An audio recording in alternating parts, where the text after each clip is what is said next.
Hello everyone, this is Tom Fox and I'd like to welcome you to the Daily Compliance News.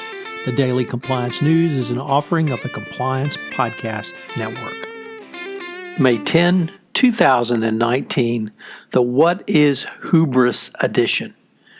First up, from Bloomberg, Deutsche Bank is accused of bribery in a London lawsuit.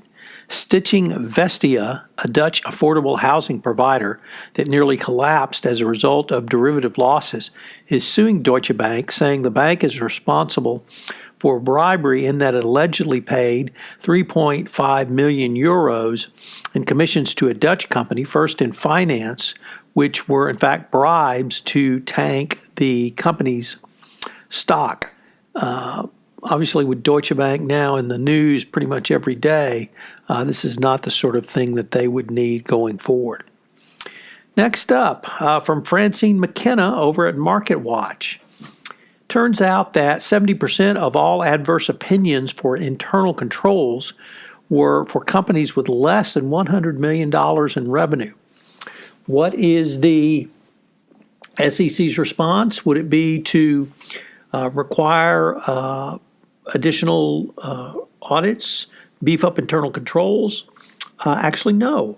The SEC has rolled out a proposal that would exempt companies with less than $100 million in annual revenues from requirement that they get an opinion on their internal controls. This is aimed at, quote, a subset of smaller companies, which Kate Clayton believes the additional requirement of internal auditor attestation may not be an efficient way of benefiting and protecting investors, end quote. It's unclear, or actually no word from Chairman Clayton on how this removal of this requirement for an independent audit would actually help investors, so one can only speculate. Next up, Wells Fargo has created a new senior executive position to oversee operational and compliance improvements demanded by regulators. This is an article that is in the Financial Times.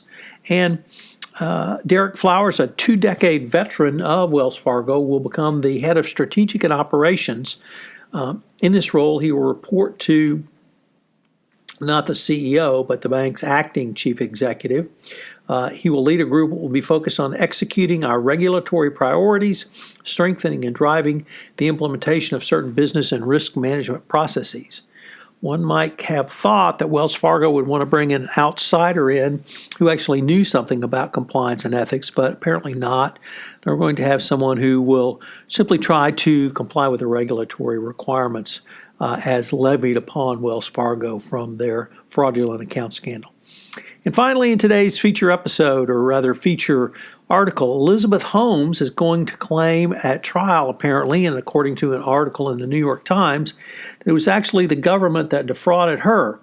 She is going to put the government on trial by claiming regulators improperly brought actions against the company for its blood analysis technology. She's going to claim that the regulators actually went after her for things that they couldn't do and really defrauded her. So when you think about hubris, you really can't get much better than that. It would certainly be consistent with what Elizabeth Holmes did while at Theranos. Do you like the Marvel Cinematic Universe? Have you seen Endgame? Are you planning to see Endgame? Whatever the answer is to all of those questions, I hope you will join Jay Rosen, Sean Friedland, and I on Popcorn and Compliance, which was released last Saturday. Finally, the Everything Compliance Gang at full strength, Mike Volkov, Jay Rosen, Matt Kelly, Sarah Haddon, and Jonathan Armstrong, take a deep dive into the recent released 2019 Evaluation of Corporate Compliance Programs, or the 2019 Guidance. Check out Everything Compliance on the Compliance Podcast Network. The Daily Compliance News is a production of the Compliance Podcast Network.